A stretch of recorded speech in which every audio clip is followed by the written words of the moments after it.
presented by Monabik Music.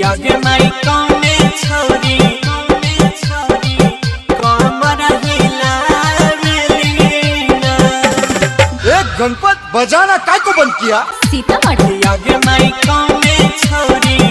कमरा लचकावे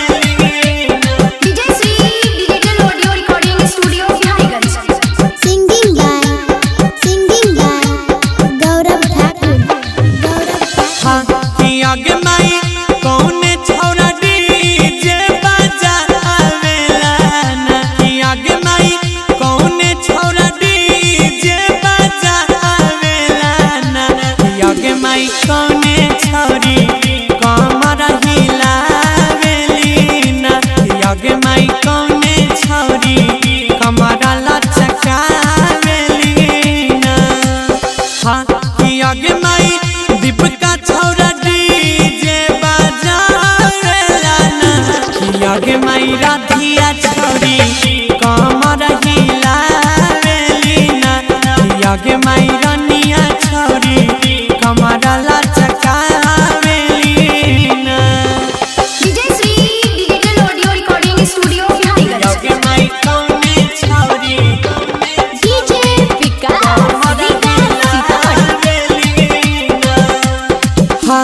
छौड़ी छी हतरी छै के करो नहीं माने डीजे वाला छौड़ा संगे नाचैले फाने रे छौड़ा छौड़ी छी हतरी छै के करो नहीं माने डीजे वाला छौड़ा संगे नाचैले फाने कि आगे माई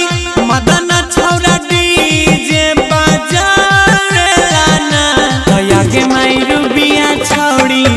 जो बना देखावेली ना हमारी मुस्कानवा छौड़ी जो बना देखावेली ना